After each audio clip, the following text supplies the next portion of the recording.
আসসালামু আলাইকুম বন্ধুরা, আজকে আমি আম আর চালের আটা দিয়ে আর ময়দা দিয়ে আজকে একটা তেলে পিঠে তৈরি করব। আমের কাঠ আর চালের আটা, ময়দা, আর পারলে একটুখানি আমি চালের আটা আর ময়দাটা 250 করে নিয়েছি, একসঙ্গে চেলে নিলাম।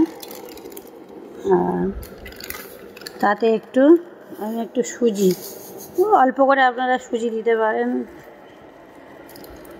সুজি 100 গ্রাম মতো দিলে হবে। সুজিটা দিলে একটু ক্রিস্পি হবে, পিঠেটা খেতেও ভালো লাগবে, সুন্দর হবে। আমি এইটা মিক্সড করে এবার আমের কাঠটা বার করে আমটা গুলে নেব।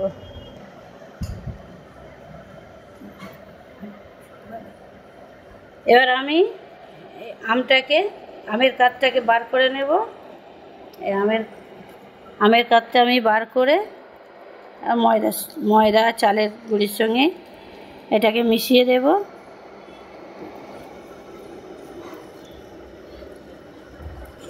বন্ধুরা, এবার আমি এই আমের পাল্পটা বার করে নিয়ে চলে এসেছি। এইবার আমি একটা ব্যাটার তৈরি করে নেব। বন্ধুরা, এবার আমি ওই আমের পাল্পের সঙ্গে আমি এই আটা আর ময়দাটা আর একটু সুজি করে রেখেছিলাম, একসঙ্গে করে রেখেছি, এটা আমি এর সঙ্গে দিয়ে এবার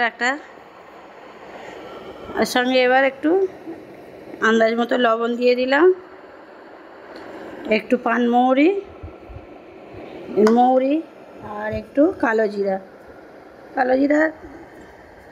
জিরাটা অল্প করে দিলাম, আর একটু এতে বেকিং সোডা হাফ চামচ মতো বেকিং সোডা দিয়ে, আর এবার চিনি, আপনারা যেমন মিষ্টি খাবেন তেমনই চিনি দেবেন, যে যেমন মিষ্টি খাবেন সে তেমন চিনি দেবেন। এবার আমি এটাকে গুলে নেব, ভালো করে ফেটিয়ে নেব। বন্ধুরা, আমার ব্যাটারটা রেডি হয়ে গেছে। এই ব্যাটারটা যত ফাটবেন ততই ফুলবে, সুন্দরভাবে পিঠেটা ফুলবে। এটা ফাটা ভালো হলে পিঠেটাও ভালো হবে, যত ফাটবেন ততই ভালো। আমার এটা তৈরি হয়ে গেছে, আমি এবার এটা ভাজতে যাব। এতে আমি পুরোটাই আমার আমের হয়নি, আমার আবার একটু উষ্ণ গরম জল দিতে হয়েছে। আমি উষ্ণ গরম জল দিয়ে ভালো করে ফেটে নিয়েছি। আপনারা জল দিলে উষ্ণ গরম জল দেবেন, একটু উষ্ণ গরম জল আর একটু নারকেল, চাইলে আপনারা নারকেল দিতে পারেন, নাও দিতে পারেন, নারকেল না দিলেও হবে।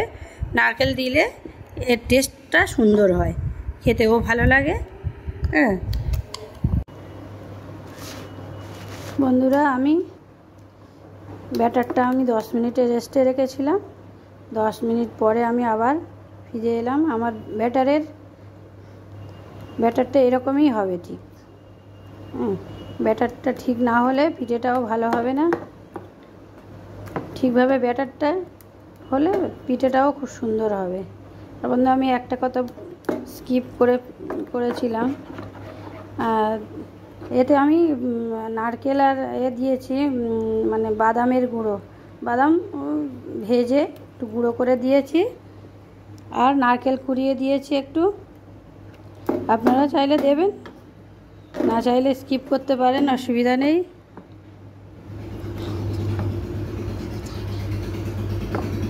ব্যাটারটাই হবে। এবার আমি কড়াতে তেল গরম করতে দিয়েছি।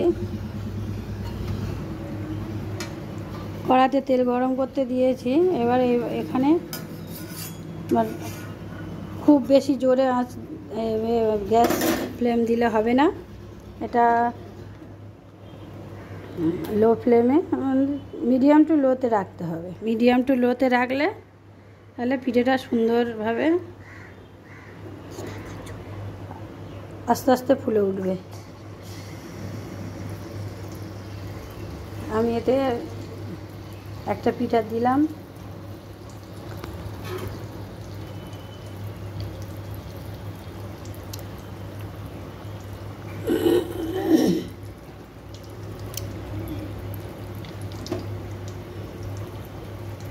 আমার এখানে একটা পিঠে দেওয়া হয়ে গেছে।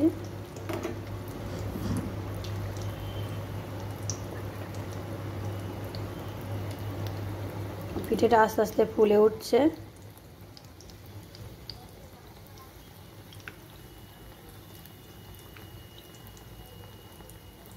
খুব বেশি হুটোপাটা করলে হবে না, এই পিঠেটা ধীরে ধীরে ভাজতে হবে, মানে মাঝারি মাঝারি গ্যাসে দিতে হবে। খুব জোরে দিলে পুড়ে যাবে, আবার আস্তে দিলেও খুব ভালো হবে না।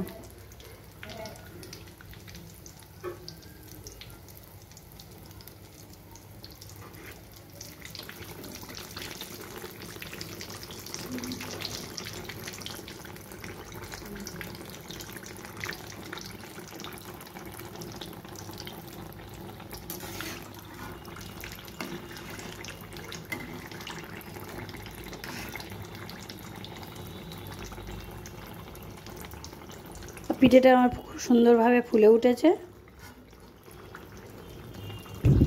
আপনারা দেখতে পাচ্ছেন পিঠেটা খুব সুন্দরভাবেই ফুলেছে। এইভাবে আমি সব পিঠেগুলো ভেজে নেব। বন্ধুরা, আমি সবটা ভেজে নিয়ে চলে এলাম, সব পিঠেগুলো ভেজে নিয়ে চলে এসেছি। এটা আমের তেলে পিঠা। আমের তেলে পিঠাটা কত সুন্দর সফট, এটা আপনারা 3-4 দিন রেখে খেতে পারবেন। হ্যাঁ, কত সুন্দর জালিদার হয়েছে, আপনারা করে না খেলে বুঝতে পারবেন না। খুব সুন্দর টেস্টও হয়েছে, এখানে বাদাম আর নারকেল দেওয়ার কারণে। আমার বাচ্চারা আবার বড় বড় খুব পছন্দ করে না বলে আমি আবার এই কুচো কুচোগুলো করেছি। এখন ছোট ছোট আমার কিছু করতে হয় প্রতিবারে। তা আপনারাও আপনাদের বাচ্চাদের যদি বড় বড় না খেতে চায়, অনেক বাচ্চা এই বড়োগুলো খেতে চায় না, তাহলে এরকম ছোট ছোট আপনারা শেষবারে ছোটোগুলো করে নেবেন, এগুলো ওরা মজা করে খাবে। আমার এই পিঠেটা যদি আপনাদের ভালো লেগে থাকে তাহলে আপনারা লাইক কমেন্ট শেয়ার করবেন, আর আমার নতুন বন্ধু হলে আমার চ্যানেলটা সাবস্ক্রাইব করে আমার পাশে থাকবেন। আসসালামু আলাইকুম।